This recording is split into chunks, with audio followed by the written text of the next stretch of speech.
Peace, love, and empowerment, beautiful people. I pray that this video finds you well and that you are out here achieving goals, living your best life, and getting the job done. Need peace? I got some, and I'm willing to share. Now, today, I want to talk about how the future is feminine. And it's so interesting because, for quite some time, I've seen stuff around that say the future is female, and I'm sure you've seen that as well. And I never really ascribed to that because I always perceived it as like it was just females trying to exert their dominance over males.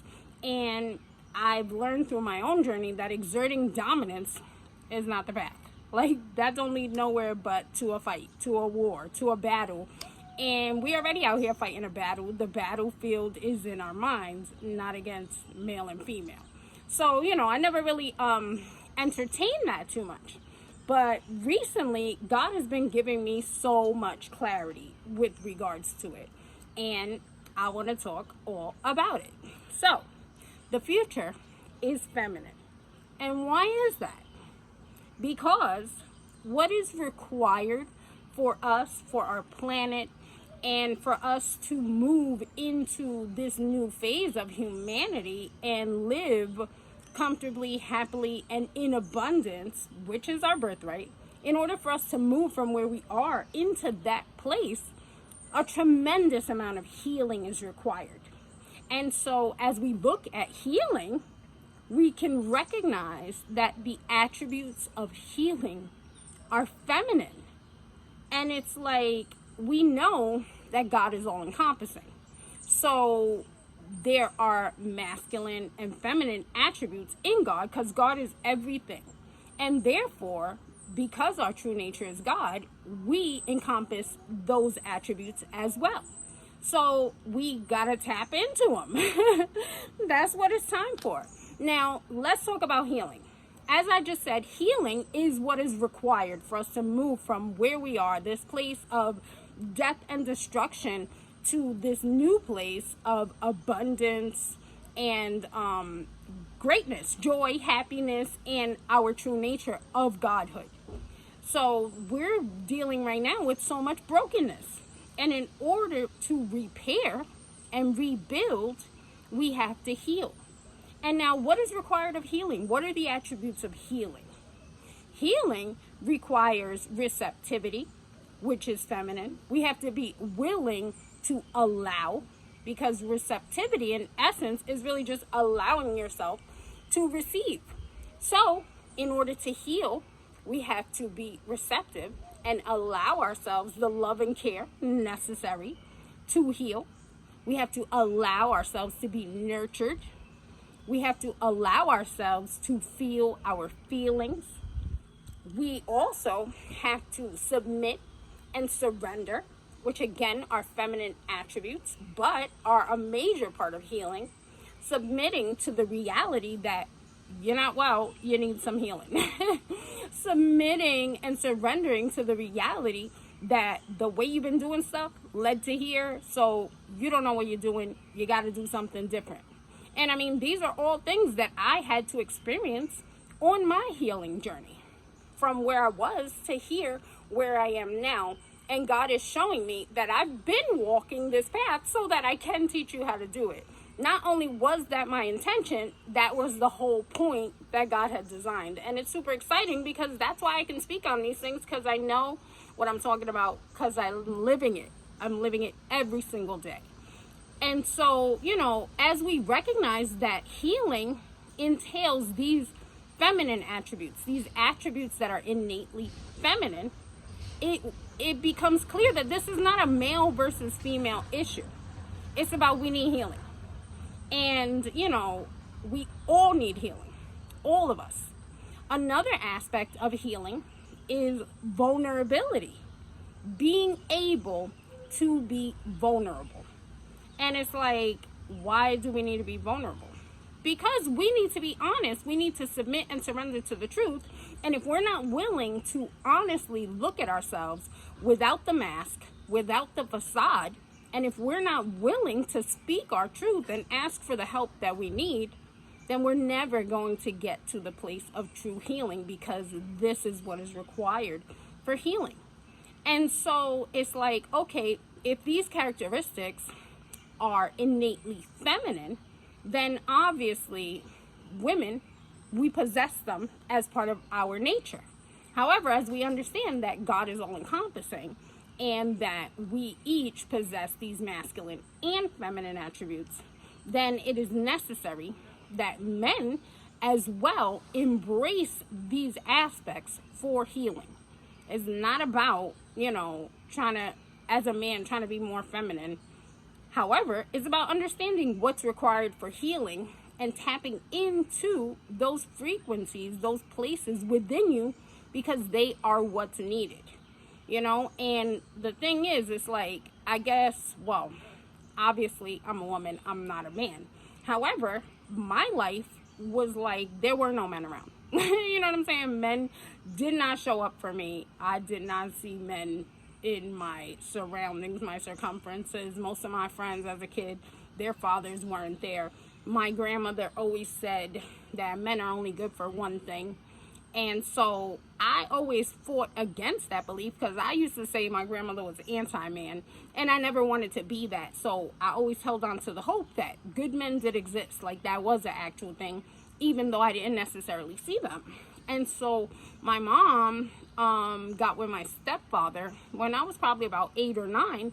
But by that point, it was already too late. Like, it was ingrained in my mind that men don't show up, that men are only good for one thing. And like, that manifested throughout my life, where it was like, okay, I'm thinking men are only good for one thing. And then when I came to find out, most of them not even good at the one thing, I'm like, yo, what the hell is this about? Like, what are they for? But anyway, that's a whole nother topic, and that's not what I'm talking about. I'm just sharing with you aspects of my story to let you know, like, where I'm coming from with all of this. But so for myself, being this little girl in the world, observing that men don't show up, men are not around, men are only good for one thing, and doing my due diligence to ensure that, like, I'm not walking around fractured. Granted, obviously the perspective I was coming from was fractured, so it was not leading any place good. However, this is the path that I walked. So with that, it led me to really develop for myself my ideals, what a man should be, what a man is supposed to do, what's a man's role in life, in reality, you know what I mean, in truth. And that's the thing, like, when we grow up without a father or without a parent, it becomes a little bit distorted what that gender role is in the world, because we're not seeing the example right in front of us.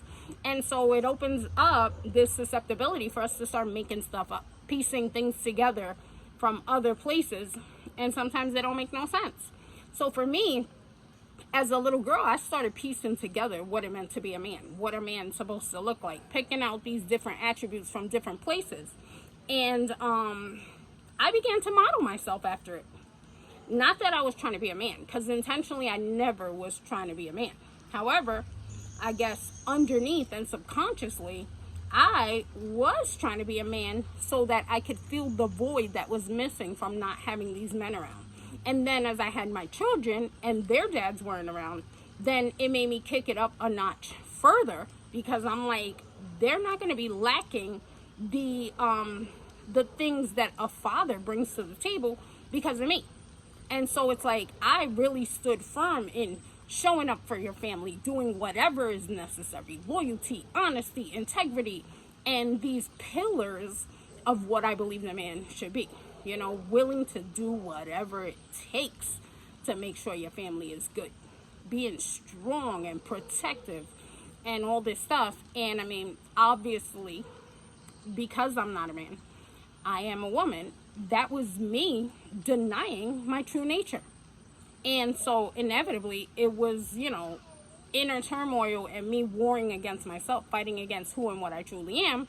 But now I recognize that those attributes are extremely valuable and they are in me. However, it's about me tapping into my feminine nature, because that is where healing resides. And so that's why I'm sharing with you about how the future is feminine, because it is in these feminine attributes that healing resides. And so as women, those are part of our makeup. But for the men, that's who I'm talking to right now. I'm talking to you, my brother. Like, I know this world wants us to meet these standards. Well, not us, wants you, because I was trying to meet them myself. That's why I say us.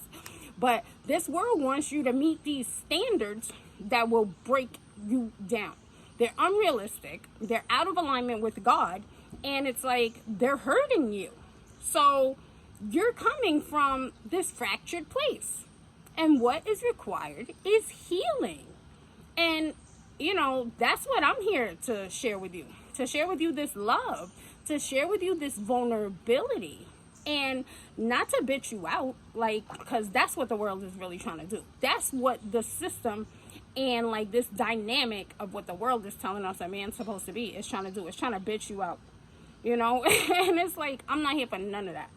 I'm coming forward with the utmost love, the utmost care, with the love, motherly love. You know what I'm saying? That's really what it is, because I'm a mother, and honestly, I'm a nurturer by nature. So, like, I love you, and I'm here to love all over you, but also to let you know that, like, the women, we need you to stand up. We've been out here waiting for you. You know what I'm saying? My back was out here breaking because I'm trying to carry this whole burden because the men wasn't showing up for me. So I'm talking to my father, my brother, my uncle, you know what I'm saying? I love you. And I recognize that on this path of eradicating poverty, that you guys are the pillar, the focal point. And I really want to just love on you and speak this truth to you and open you up to the idea that the future is feminine, and what is required for you is healing. And that's what we need to embrace. Embrace the receptivity. Allow ourselves to be vulnerable. And like I said, I'm not trying to make you, like, I don't know, too feminine. Like, that ain't it. You know what I'm saying? Again, like I said, I'm not trying to bitch you out, because that ain't it.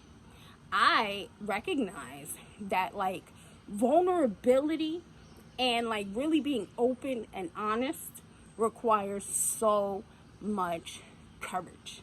How do I know that? Because I'm out here speaking my truth, sharing aspects of myself that I'm like, yo, did you really just say that? Oh, snap. Yeah, you know what I'm saying? I understand what it feels like to walk through the fire. I'm having to do all of these things to fulfill this mission, to speak this truth, to love on you to the degree that God is telling me I'm supposed to, and to the degree that I desire to, because I'm not taking no shorts. I'm showing up with everything I got every day, all day, for the people, for you, for your benefit. You know what I mean? And I recognize that I got to put all this work into myself to be the person, the leader, the courageous, brave, bold soldier that God designed me to be, but not just for me, for you. For you. You know what I'm saying? So I'm walking this path for all of us. And I'm here to let you know that being vulnerable, being honest, being in touch with your feelings, being in touch with the interconnectedness of everything around you, the subtleties of how things are making you feel, how they're impacting you, allowing yourself to receive love, nurture, and healing, that is the path to true courage. It is through those things that courage is cultivated. Because as I show up here all the time, it takes a lot of courage for me to keep exposing myself like this, for me to open my whole heart and, like, show it to the world. So I understand how to get to courage, and it's through vulnerability, and vulnerability is an aspect of healing, and this vulnerability is feminine. So the future is feminine. I desire for you to be strong, for you to be the leader that you are, for you to lead the way. And it's like, you know, I recognize that, like, the patriarchy has us all tripped up, as women in particular, because we've been subjugated by men for so long that we're tight. Like, you know what I'm saying? That's why the angry black woman, she's fucking mad. Excuse my language, but she's mad. In the words of Solange, I got a lot to be mad about, you know? But for me, I'm not mad. I'm not walking around mad because that would eat me up inside. But I do understand being mad. Being mad because we're waiting for the men to show up for us. And I'm showing up in the capacity of like the loving mother, the nurturer, to show up for the men. We need you to show up for us. So I'm showing up for you, to love all over you, to help you walk this path of healing, and to open up to these feminine attributes that are within you, that are required for healing, and that will allow you to be vulnerable and strengthen your courage, and then step into the true capacity of leadership that you are designed to be, which ultimately is your godhood. You know what I'm saying? The man and the woman are counterparts. We go together. We were made for each other. One is not intended to carry the whole burden, nor is the other intended. Nor are we intended to be warring against each other. It's for us to show up and balance the scales. So I'm calling the brothers out. Where you at? Okay, so I guess that pretty much covers like why the future is feminine. We as a people, black people as a whole, we need healing. We need healing. You know what I'm saying? And I'm a multiracial person who grew up in poverty. So granted, I know I'm mad light. Like, it took me a long time to realize how light-skinned I was. I had a picture when I was a teenager with a dark-skinned friend of mine, and I was like, yo, I'm mad light the whole time, because, you know, growing up, I'm in a black community. I'm from the Peas. So I'm looking at it like, yeah, I'm black. And then when I seen that, I'm like, girl, you look white. But anyway, you know what I'm saying? I am a multiracial woman. I am American. You know, people ask me, what's your nationality? It's like, I'm American. My last name is Johnson. My people's from the slave plantation. They still live down there. And it's like, so this is my story. This is the story of who I am, where I come from, and this is who I'm speaking to. Like I said previously, I'm talking to my father. I'm talking to my brother. I'm talking to my son. You know, I'm talking to all of y'all. I love you. And I will do whatever is necessary to raise us up. And that's me walking this path, understanding how true leadership, true courage is cultivated, and being willing as a woman to say that I'm here to help men step into their godhood, because ultimately that's what it is. You know, for some time, like, God showed me this a little while ago. God was like, you're talking to the men. And I'm like, wait, what? How could me, a woman, be talking to the men? Like, I'm helping them step into manhood? How can a woman teach a man to be a man? And God is like, you're not teaching them how to be a man. You're showing them what God looks like. And you're loving them with the love of God, so they know that this is a safe place. And so they can see what God looks like, and so you could show them that it's for them. You know what I'm saying? Like, you see me, you see courage. Whether you identify it as that or not, that's what you see, because that's what I've been cultivating. And it's not even me just cultivating it. It's God telling me, go do this. And then I go do it, and it's like I'm way braver, bolder, more courageous. Even this right now, like, this took me, I mean, God just told me the other day, your next video, this is what it's going to be about. The future is feminine. So, you know, me being obedient, I was like, okay, but I was still scared, because this requires vulnerability of me. Like, God showed me some time ago that you're talking to the men, because you've been studying how to emulate these attributes that are, in essence, masculine, and they were completely out of whack, and now I'm teaching you to embrace your feminine side. So I'm understanding part of the dynamic on both sides, and I'm talking to the men. Like, that's who my heart is calling to. And it's like, so it took me a little while to admit that, but on social media, it's like 75% of my following is men. So God is like, you just figured it out, but you've been talking to the men. So that's who I'm talking to. I'm talking to you, my brother. Let's get it. Let's heal together. You know what I'm saying? LJ the Peacemaker here, doing what is required, being willing to stand up as the leader that God designed me to be, to love on you and show what true love looks like. We be talking about all this unconditional love, and like, we don't even know what it is. We want this, we want that. Oh, the men want the woman to be like that. The woman want the man to be like that. And none of us are the reflection of any of it. I just want you to be like that so you could be like it. But me, I don't have to be like it. And I still expect you to do that. It's like, come on now. That is so out of balance, so out of whack. And in order for us to be loved properly, we got to heal. In order for us to love properly, we got to heal. In order to eradicate the poverty that is in our hearts, we got to heal. Because poverty is contrary to God. Poverty is this lack perspective. If God is all encompassing and God is everything, then there is no poverty in God. It does not exist. And because we're made in the image and likeness of God, then us living in and being subject to any sort of lack within ourselves, not feeling whole and complete, is us being divided against ourselves. And I am here to repair that breach. You are whole, you are complete, and the future is feminine because it requires healing. So healing is available. Healing is for you. Keep checking for a sister, because I intend to continue to follow the leadings of God and speak on what God is directing me to speak on. So that is what it is. I pray that this video blesses you. I love you so, so much. I thank you for your time. And remember, if you have a bucket and you put a drop in it every day, then it will inevitably overflow. So your job is to put that drop in the bucket every day, because your overflow is guaranteed. LJ the Peacemaker, eradicating poverty one thought at a time. I'll talk to you soon. Peace.